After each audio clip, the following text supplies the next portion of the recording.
Good afternoon. This is David Walker. Um, in the, I think it's the sixth in our series of uh, webinars about the unwanted change curve. This afternoon we have Simon Phillips talking to us about acceptance. It's over to you, Simon. Thanks, David. Simon Phillips here, as David suggested. I am here to talk about the fifth step in the unwanted change curve. As David said, it's the sixth one in our series because we did a little overview up front as well. Thank you to Zarina for this morning's session on depression. I thought it was excellent. And if you haven't seen that, I really recommend it. It's lots of useful tips and ideas. So if you're feeling that way right now about all of this unwanted change that's going on, then pop back and have a look at Zarina's session because it was really good. So my job is to talk about what is arguably the place everybody wants to get to as quickly as possible in this unwanted change curve. So as a change maker, you're someone who wants to help others. You're someone who has a desire to make some change happen. And the people that need your help right now need you to be strong, and they need you to be in a place where you can actively support them. It's really difficult trying to support other people if you're not feeling good yourself. So as change makers, our job is to get to the point of acceptance as quick as we possibly can. I'm just going to share my screen so that you can see where we are on this change curve. So we started with shock. That was Zarina's first session. Then Kathy took us through denial. Then James had a hugely technically frustrating time explaining all about frustration.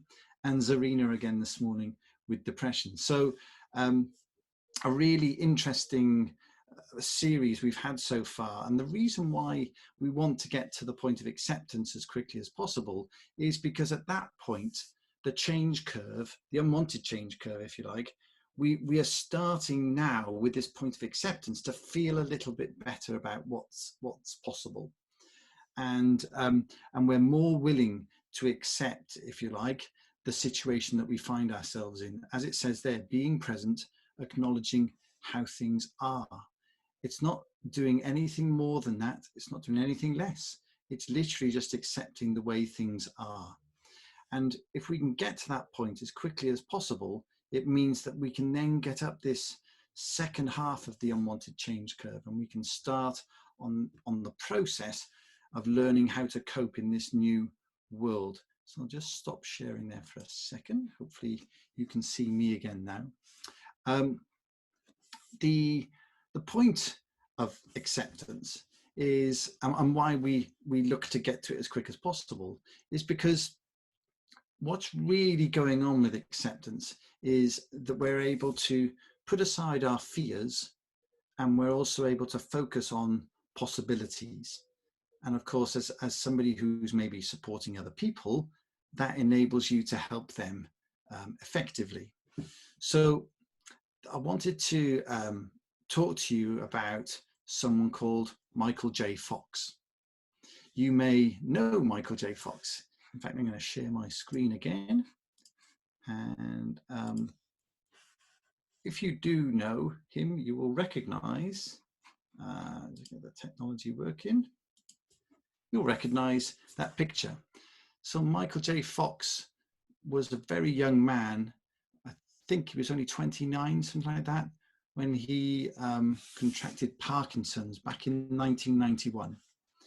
And he had to effectively semi-retire from acting 10 years later.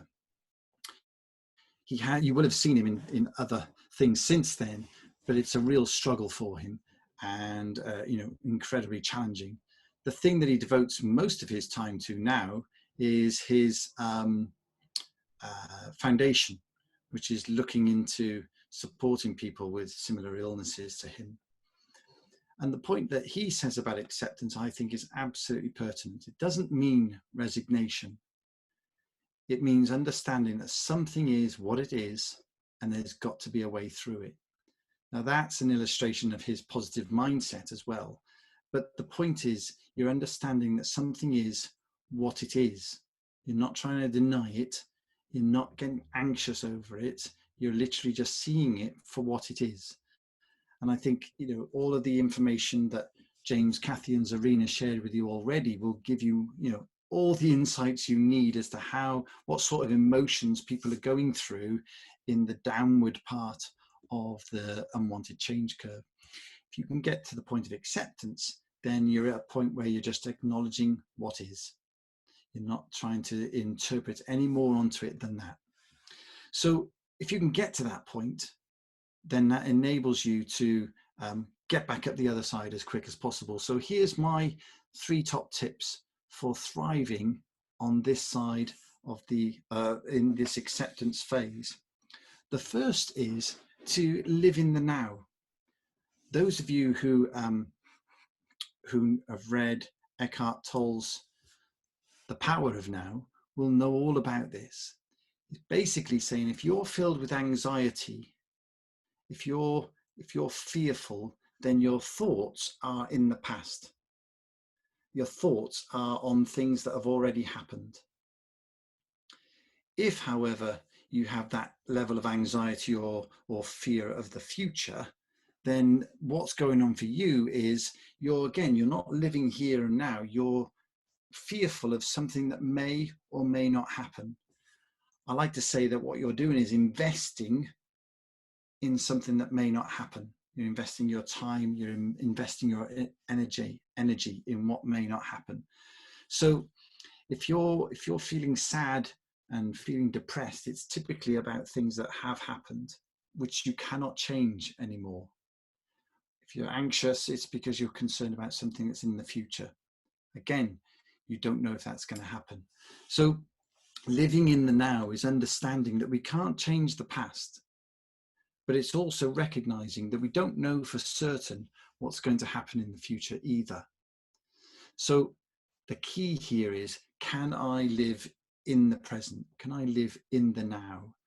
Can I just look around me and acknowledge what is, accept what is, and remind myself as soon as I recognize I'm feeling anxious, as soon as I recognize that I'm feeling sad or as if I have a sense of loss, then I recognize that I'm not living here and now. And the point about the here and now is that's actually all that we can influence. It's all that we can work with. So again, if we're supporting other people, we have to support them here and now. We may be able to help them acknowledge what happened in the past. We may be able to help them limit their thinking about what may happen in the future, but we can do all of that only in the now. And there's a little equation that I like to share, which is E plus R equals O. And this gives you an insight as to what you can actually influence, what you can actually control. The reality is we can only ever control what's going on in there. There's very little else. Those of you with kids will soon realize that you can't control your kids. Those of you, with economic challenges, those of you with, health challenges, there's some things you can do to influence those things, but you can't actually physically control it. And we know that, of course, with some of the things that are going on around us right now. The only thing we can control is what's going on here. And what's going on here helps us with that little equation I was just talking about, where E is the event plus R equals O, which is our outcomes. And the R is the only bit that we can influence and control, and that is our response. So whatever event happens, the only thing we can control is the response, our response to that event. So an example, 2 people in a traffic jam, and one person, basically their cars are side by side. Now, obviously this isn't going on at the moment, so this is a story from a little while back. 2 people in a traffic jam. One is getting irate, is anxious, looking at their phone and their watch, and they're thinking, how am I going to cope? How am I going to get everything done that I need to get done, because I'm going to be late now, I'm going to be letting people down. There are 101 thoughts racing through their mind about what's wrong with the current situation. Their response, therefore, is stressful. They're going to see those spikes in their physiology that Zarina was talking about this morning. By the time they get to work, they will not be a nice person to know and be around, will they? The other person sat in the car right next to it recognizes they can't do anything to control this traffic jam. So they phone ahead, using their hands-free system, of course. They phone ahead and let people know, look, stuck in traffic, I'll be there. It's estimated about 10, 15 minutes late. At which point they can switch on the music, they can listen to a podcast, they can do whatever they wish to do with that time that they have. They're going to relax. They're going to feel a lot better by the time they get to work. And guess what? They'll be a lot more productive too. So 2 people, exactly the same scenario, exactly the same situation. And it could have been that the types of meetings that they were late for were exactly the same as well. It's just a different way of responding. And that's why, if you recognize that and realize that the only thing we can control in life is how we respond to what's going on, it soon feels incredibly empowering and helps you on your way to accepting things as they are and moving forward. So that's the second tip. Choose what response you're going to make in every given circumstance. And that will ensure that you can maintain that sense of acceptance and move forward a lot quicker. And the third one is something I like to call getting the action habit. And what's lovely about action is that it's a perfect bridge between depression that Zarina was talking about this morning and experiment, which Vanda will be talking about on Friday morning. So action is the thing that enables you to feel good. It energizes you. It gives you a sense of value and meaningful activities that you can get involved in. So all of which is good for helping you get out of that stage of depression. It was one of the things that Zarina was recommending you do if you are feeling depressed about anything right now, is can you just take some action? What can you do here and now, recognizing that we can't do anything about the past, can't influence the future, or can't control the future rather. All we can do is be here and act now. And that can help us get out of that state of depression. So action will move us forward. If we keep acting, we're going to get some results, aren't we? Some things are going to happen well, some things are going to give us results that we need to learn from. And it's those ones that we need to learn from, if you like, that will help us steam through the experimental stage that Vanda is going to talk to you about on Friday. So action, getting in the action habit, is something you can do to maximize your productivity, your effectiveness, your contribution to the people around you. Everything that you can imagine that you want to influence in a positive way will be enhanced by taking some action. And it doesn't matter how small that action is. It can be literally making a phone call. It could be creating a list of things and doing the very first item on the list. It really doesn't matter. Just anything to move you forward, get your body in motion, get your mind in motion, and focused on something that's happening right here and right now. So I've got a slide I want to share with you. And it's literally a summary of all those things there. So I'm going to leave that on the screen, and I will have a copy of this picture that I'm going to put in the notes after this session. So just to recap, acceptance is all about accepting really what is. It's recognizing that we can't do anything about the past, and there's nothing that we can really do to be certain about the future. The only thing we can be certain of is what's happening here and now. we are the ones who are responsible. We are the ones who choose what response we make in any given circumstance. Whatever happens, whatever events happen, we can choose our response and we'll get the outcomes that we get. We don't know whether they're going to be great. We don't know if they're going to be good, but they will be outcomes and there'll be things that we can learn from. And that means we can get into the action habit without any real fear, because the action habit doesn't come laden, if you like, with the possibilities of failure, because we look at any outcomes we receive as feedback. They're input into what's going to happen next. So we're either going to win or we're going to learn. And guess what? We'll win in the long run if we learn a lot quicker. So those are the 3 top tips that I wanted to share. I'm just going to stop sharing that image now and ask David if we have any questions. We do have a question from Mindchi, which was found in North. Are there any additional techniques for how to live in the now? Nicola Tuckwell offers one. Focusing on the breath is a good technique. I mean, do you have anything to add to that? Yeah, absolutely. The breathing one is really effective because it absorbs all of your attention. Whatever technique you use for breathing, we recommend the square belly breath, which you can find in Mind Chi, but it's basically whether you're it's basically turning in on yourself, almost listening to the breath. That absorbs every emotion, if you like, that you might be feeling right now. That's why it's so effective and was recommended when we were talking about shock and when we were talking about depression. It absorbs your mindset such that you can control how you're feeling.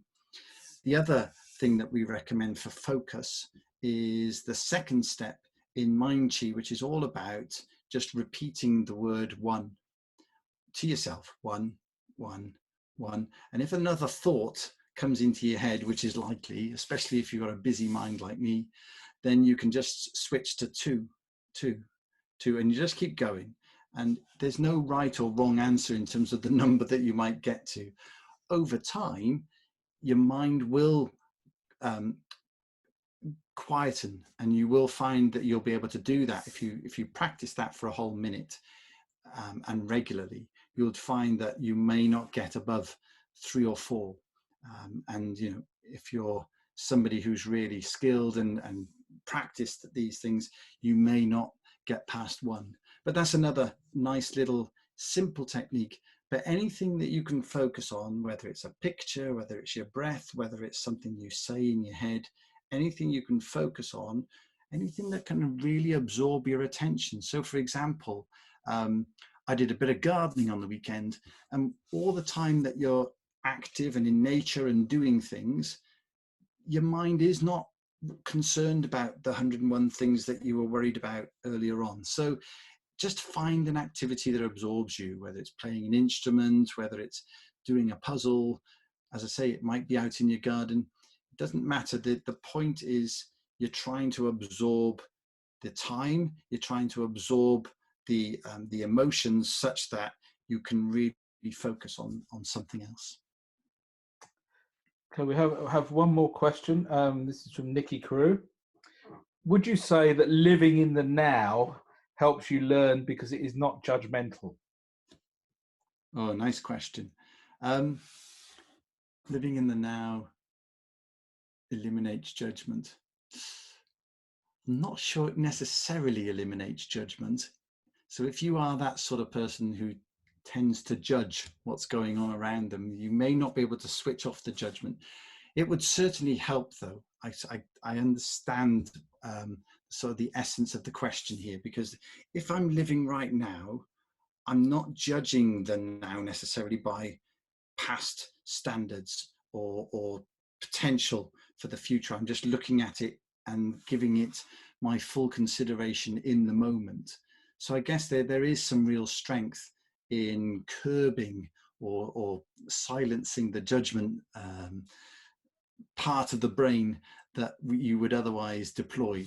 Because judgment really has to be based on something. Judgment has to be based on my thoughts about the past or my insights, if you like, about what the future will hold. But if I'm just looking at something in the now, then I can suspend judgment, I suppose. So I'm coming around to Nikki's suggestion there, and I'm probably erring more on the side of, yes, you probably could switch off the judgment gene, if you like. But it might be a challenge for those of you who find that you're incredibly judgmental. And if you can practice this idea of staying in the now and choosing how you respond. So let's say the first few times I try to look at something in a non-judgmental way, but I find myself judging it, then actually I'd still recognize that, and I choose to switch off the judgment and just live in the now, just focus on what's in front of me. So it's definitely something worth building up to, because it's incredibly liberating if you're not carrying around a bag full of judgments for every new thing that you encounter. So yeah, great question. Got me thinking there, Nikki. Thank you, Simon. Lots of lovely comments in the chat there for you, but that's the end of the questions. So if you'd like to wrap up. Yeah, sure. Thanks, David. So as I said at the start of this is where you want to get to as quickly as possible if you want to preserve your own energy levels, if you want to be there and be helpful for other people. The quicker you can get to a point of acceptance of what is, the better you'll be.